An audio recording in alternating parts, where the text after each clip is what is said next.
Hey guys, what's going on? Thank you for tuning in to Fish Long Island. As requested, someone asked me what I used when I was trolling for fall stripers. So this video, I'm just going to basically take you through some of my tackle that I use on the boat when doing charters or just my own personal fishing, the rods and reels I'm using, the lures, the mojos, the spoons, and other stuff that I basically have on the boat. So I hope you enjoyed this video. If you like it, leave some comments. Even if you don't like it, leave some comments. It's all good. I like all sorts of critique. But that's it, and please subscribe to my channel, and thank you for watching. For my rods, I have the little wire setups, which you have right here. This is your Tandem Mojo wire line setup on the Tandem Mojo rod. And I'll have two of those. This one's on a 4.0 wide on the wire. Okay. Or if you want, you could also go to the braid setups. And I'll get to that in a second. Okay, so these are my braid setups that I've been trolling a lot lately. These are your Daiwa Saltiga reels, and that's all metered braid. So every 33 feet, the color's gonna change. You know exactly where your lures are. So that's on the Daiwa trolling rods as well. And I'll have two sets of that going out. Also for my Mojo, here's my Mojo reel setup. I have my Daiwa line counter. This is the C line. And that's on the Saltiga rod. That'll be my Mojo rod. And then of course there's my other one. Now this one I have lighter braid. You can see the number 55. So this is 55-pound braid on here, where the other one is 60-pound braid. So sometimes a little lighter the braid, it's gonna get that lure down a little deeper. And those are the setups that I use for trolling. There's your braid, and there's your wire. Another important tool to have on a boat when trolling is outrodders. Outrodders are going to get those rods out further. You're going to make your spread a lot wider, and it's also getting that line close to the water. There's multiple brands you can use. I happen to have, these are the Tandem Mojo ones. And also, I've been using the Real Innovation. Basically two different outrodders, same concept. With the Real Innovation, there's a little handle right here. You just grab that, and you can pop it up, and you can take your rod out of the rod rack. And the Tony, basically the same thing. You pop your pin, and that's going to pull up, and the rod rack will go up. And there's the ones that are just, you know, the standard ones that you can't move at all. Just slowly put that or pull the rod out when there's a fish on it. Just make sure not to jerk it too much. It could result in a lost fish. Another important tool, though, to have is your safety lines. Make sure those rods stay safe. You don't want your investments going in the water. So it's happened numerous times. I've known charter boat captains to actually break the butts on the rods, and the reel and the rod go right into the water. But if you have your safety line on it, you should be okay, and you'll retrieve your reel and broken rod. And hopefully there's a fish on it as well, too. Definitely important tools to have on the boat. And again, you can pick any brand you want. I'm just showing you what I have. This is basically my fall arsenal. This is your size number 4 Tandem Mojo bunker spoon in the white. I usually add some reflective tape in there, if you can see that. And that you're going to troll on your wire, or if you want now with the braid, you could simply have a braid setup. I like to use the 50 or 60 pound braid, and I add a 16-ounce drail weight to that with about 15 foot of a leader, and then the spoon would be attached to that and the clip right there. So that's basically your way of trolling, how it's always been. One of the options you can do to help your hookup ratio is add the assist hook on your spoon. So these are 2 side-wash hooks.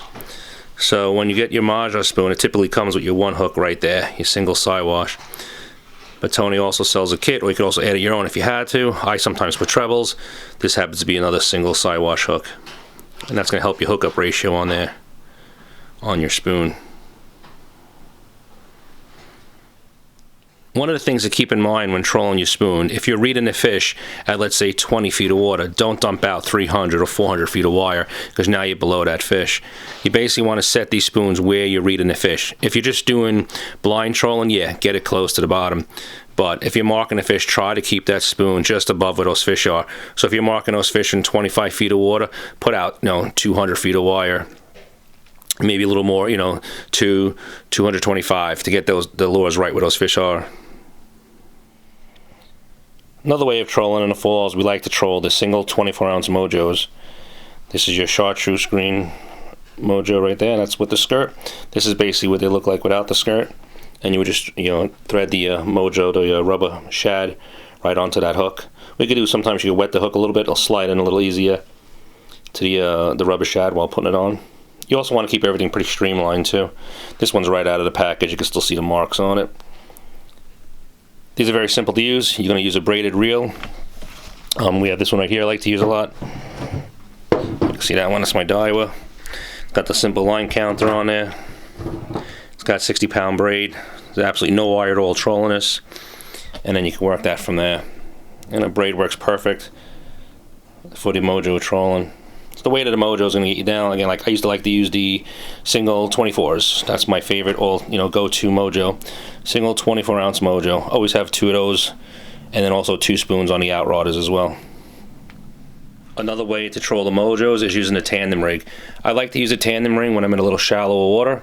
I find a tandem rig works great that way. This happens to be the 8.4 in the white. Again, these come in multiple colors, multiple weights, and a simple 3-way with a 5-foot leader followed by either a 15 or a 20-foot leader. So with this one, you want to put the bigger weight on the smaller piece of line. So that's the deeper one that's going to hold it down. Then on the longer mono, you're going to place the lighter Mojo. Once setting these out, always put the lighter one out first, get that away from the boat, and then deploy the heavier Mojo, and then let it go down to your desired depth. And that's that kit right there. A lot of questions I get asked is, how do you know where to keep your Mojo or how to set it for trolling? Well, I use the line counter reel, so I always have an idea where I want my line. But if you don't have the line counter and you're doing straight colored braid, not a multicolor, simple way to do it is let the Mojo out, let it hit the bottom, thumb your reel, hold it for a few seconds, drop it again, let it hit the bottom again, and also depends on the depth of the water. If you're in shallow, you'll probably stop on the second. If you're deeper, you might want to do that 3, possibly 4 times, and then lock it up and fish right there. Typically, what I like to do in 50 feet of water, I have out about 200 feet of braid with a 24-ounce Mojo, and that usually works fine for me. But again, if you're reading fish at a certain depth, then you want to put this lure in front of their face and not below them. And that goes the same for the tandem. Be careful with the tandem though. Sometimes if you let it down too fast, they could tangle one another. So, hold that little bit of pressure on it and let it go down easy. Not just a free fall drop, because I've seen it numerous times where the 2 lures have gotten tangled. Another important thing is make sure you always have extra shad bodies on the boat. Right now we're not having too much of a bluefish problem, but at any given day those bluefish can show up and they can just wreak havoc on your shad. So always have yourself your extra shad bodies. There's a bag that I carry with me, and I keep all the bodies in there. You can see all the assorted colors and everything. Right in it, always ready to go. And this will always be on the boat with me. Also, extra hooks. I'm not sure if you can see that. Have my extra hooks and all my extra bodies to go in the multiple colors. Now, if you remember before, I showed you this Mojo with nothing on it, and now I just put a shad on it so I can show you how it's supposed to look. So there's your head, and that's basically how you want your Mojo to lay in on your hook. How I simply did that, I just wet the hook a little bit, popped it in and measure out. One basically like even flow. Just start the hook in here, run it through the body, and come and pop out where you saw it when you made that mark. And that's basically it. Very simple to do.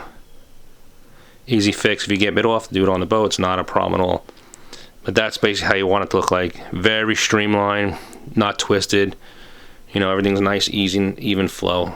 I always say presentation is the key.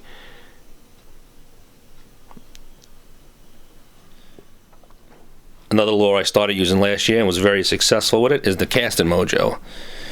It's basically the same concept of the Big Brother Mojo, but on a much smaller scale. One of the tricks to using these Mojos is while you have a fish on, you could actually cast this into the school and have it double hook up. Done it a lot last year, very, very successful with it.